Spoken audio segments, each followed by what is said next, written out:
Bendiciones, profe y compañeros. Mi nombre es Rodrigo Aguirre, soy del grado 10 de Joseph y hoy día les voy a contar un avivamiento o una forma de avivamiento muy peculiar que ocurrió en mi nación Perú, pero como tal en mi ciudad, ¿ok? O en mi departamento. Era el año 1925, finales de 1925, inicios del 26, y el pueblo peruano no conocía lo que era un grupo de iglesias reformadas. Ellos simplemente conocían lo que era el catolicismo como tal, ¿ok? Entonces, en el año 1925, más o menos por diciembre, inicios del 26 de enero, llega por primera vez pisando esta tierra un misionero reformado, un misionero pentecostal, parte de las Asambleas de Dios de Estados Unidos. Para que se den una idea, este grupo de 5 personas, era un grupo, perdón, este grupo de 5 personas había aprendido de la mano del reverendo William G. Seymour y había sido parte del avivamiento de Charles Fox Parham, sí. Entonces, este grupo era el grupo de una familia, una mamá, un papá y 2 hijos. Eran los Barker, ¿ok? Pero también llegó con ellos un fiel acompañante, un fiel compañero, parte también de toda esa formación que les he contado de avivamientos en Estados Unidos, llamado, se le conocía como el señor Lightner.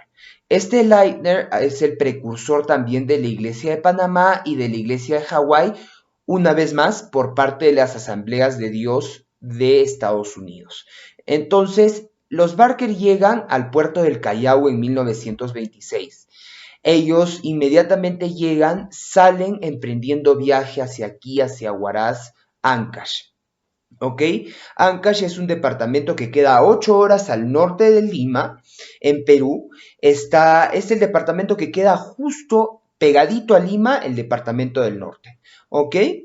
En la ciudad de Huaraz, es la capital, ellos llegaron después de un viaje de como 2, 3 semanas, era un viaje a pie, ¿ok? Ellos toman la ruta de Lima-Huaraz, una ruta que en su pico más alto llega como a los 4.500, 5.000 metros sobre el nivel del mar, después del cual comienzan a descender ya a la altura de la ciudad de Huaraz, que es 3.100 metros sobre el nivel del mar. Entonces, ellos llegan a esta ciudad de Huaraz y no se establecen aquí. Ellos siguen su trayecto adentrándose más hacia el callejón. La ciudad de Huaraz es parte de un conjunto de ciudades que son parte de un callejón. Tienen 2 cordilleras, la negra y la blanca. En medio corre un río y hay llanuras al costado del río. Y en estas llanuras se establecieron, hasta el momento conozco algo de 5 ciudades. Estos misioneros no se establecen en Huaraz, siguen adentrándose en el callejón a una ciudad que queda en carro 30 minutos, a pie supongo que mínimo un día. ¿Ok? Esta ciudad se llama Yungay. La Yungay, de repente la conocen, es una ciudad que quedó prácticamente no, completamente sepultada por el terremoto de 1970, siendo el epicentro de un aluvión, pero también de un terremoto. Mucho antes que esto llegan los Barker, esta familia que les comento. ¿Ok? Los Barker se establecen en Yungay, en la Yungay antigua, la Yungay que ya no existe, y en esta Yungay ellos comienzan la obra del Señor. Ellos trabajan en Yungay como en Carhuaz, 2 ciudades muy cercanas entre ellas, y hacen una obra paralela. No tardó mucho en llegar la oposición como tal de los franciscanos y jesuitas que ya habían habitado estas tierras peruanas desde la colonización de América, desde la colonización peruana en realidad, ¿no? Entonces, los Barker se establecen en una choza prácticamente, una casa muy, muy pobre, muy poco sofisticada, y no era porque les faltara plata, sino era porque en la época no se alquilaba mucho. Entonces, ellos consiguieron esa casa y desde esa pequeña choza comienzan a formar un grupo de adeptos al pentecostalismo. Repito, a los católicos no les cayó en gracia. Meses más tarde llega otro segundo grupo de misioneros, de evangelistas, se les llama aquí, de evangelistas aquí a la ciudad, de nuevo a Ancash, de parte de las Asambleas de Dios de Estados Unidos. Este grupo de hermanos, otra familia, son los hermanos Cragin. Llegaron un grupo de 3 generaciones, abuelos, padres y nietos. ¿Ok? Entonces, ellos complementan la obra en el callejón del costado al que trabajaban los Barker. Los Barker trabajaban en el callejón de Guaylas, los Cragin trabajan en el callejón de Conchucos, al costado del de Guaylas. Entonces ellos complementan la obra por el otro lado, por el callejón paralelo al de los Barker. Sin embargo, también se adentran más adentro de Yungay y Carhuaz hay otros 2 pueblos, un pueblo llamado Caraz, y el otro pueblo llamado Macate, que pues quedan mucho más lejos que Yungay y Carhuaz. Entonces los Cragin complementan la obra allí. Meses más tarde llega otro tercer grupo de misioneros. Hasta el momento ya teníamos a 5 del primer grupo, 4 Barker y Leitner, el colaborador, y 6 Cragin, ¿ok? 6 Cragin, por lo tanto ya tendríamos 11 misioneros norteamericanos aquí en Perú, aparte de los ya convertidos nativos peruanos que comenzaron ya a formar iglesias, ¿no? Los primeros 2 líderes fueron 2 hermanos, los hermanos Astete, que comenzaron también una iglesia ya como tal con los pueblos autóctonas de la región que eran completamente quechua hablantes, ¿ok? Entonces, este tercer grupo es el grupo de los Erickson. Llegan de nuevo un grupo de 4, padre, madre y 2 hijos, ¿ok? Por lo tanto, ya tendríamos hasta el momento 15 norteamericanos más la iglesia ya establecida, la iglesia peruana. Los Erickson complementan el trabajo tanto de los Barker como de los Cragin, ¿ok? Los Barker y los Erickson, cabe resaltar que no se quedan aquí en tierras peruanas. Ellos quedaron aquí a lo mucho 8 años y se volvieron para Norteamérica y se sabe y se tiene datos históricos de que después de su regreso a Norteamérica, los Barker y los Cragin continuaron haciendo obras del Señor en otros países, ya no en Perú. Entonces, en 1928, la primera iglesia reformada como tal, la iglesia de Caraz, recibe la manifestación del Espíritu Santo. Ellos en la iglesia de Caraz conocen por primera vez el pueblo peruano lo que eran los dones del Espíritu, el hablar en lenguas, el que comiencen a profetizar, el que comiencen a enseñarse unos a otros, y esto sucedió por meses, ¿ok? No fue un día, una semana, no, fueron meses que sucedió esto. A la cabeza estaban los hermanos Parker, Cragin y Erickson, estos 3 grupos de misioneros que estaban a la cabeza del avivamiento de 1928 de Caraz. Si bien ustedes buscan en internet, no van a encontrar mucha información sobre este avivamiento.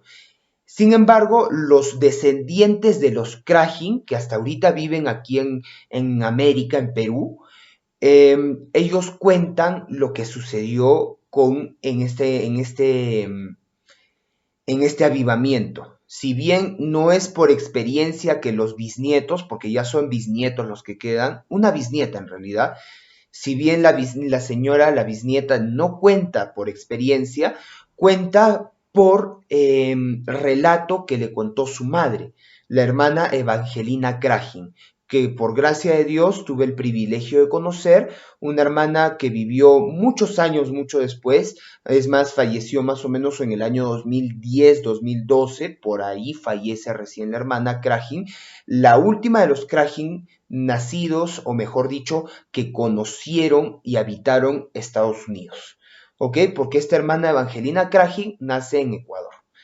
¿A dónde va toda esta historia?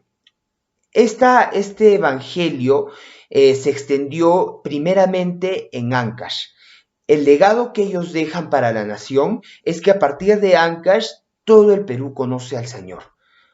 El Perú no conocía el evangelio reformado del Señor sino hasta que los hermanos pentecostales, ya no los misioneros norteamericanos, sino los misioneros nativos peruanos, llevan el evangelio a otros lados del Perú, ¿ok?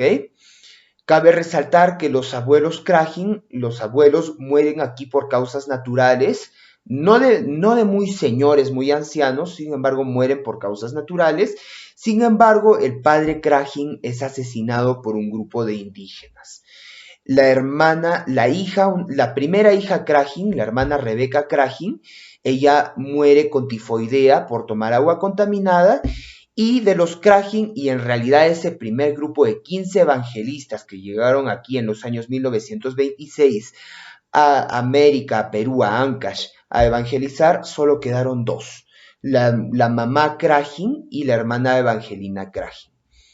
Entonces, todos los demás hermanos volvieron a Norteamérica y la obra fue terminada por ya nativos quechohablantes peruanos. ¿Ok? En la actualidad, el legado más grande que ellos dejaron es el cristianismo reformado peruano. Si ellos no hubieran llegado en esa época, y tal vez si no hubiera llegado ningún misionero, sea de las Asambleas de Dios, de la Alianza Cristiana Misionera, de las iglesias Emanuel, no sé, son grupos de iglesias peruanas, que en realidad no son peruanas, sino que son parte de un grupo de iglesias internacionales, no hubieran llegado a América, tal vez no hubiéramos tenido el evangelio moderno o el evangelio reformado del Señor. Entonces, eso es lo primero. Lo segundo, muchas generaciones de abuelos, nietos, bisnietos, tataranietos se convirtieron gracias a estos hermanos. Yo soy la tercera generación de creyentes en mi familia que nos convertimos gracias a esta hermana Evangelina Krajin. Entonces, podemos decir que el Evangelio del Señor llegó al Perú gracias a 15 misioneros, podemos decirlo. Entonces, bendiciones hermanos, espero que les haya gustado este pequeño relato de las primeras iglesias peruanas como tal que nacieron en mi región, pero además de ese pequeño avivamiento que no registra ni data en el internet, que también tuvo localidad aquí en mi región. Sin embargo, es algo histórico y es algo que no podemos negar que sucedió porque descendientes lo cuentan.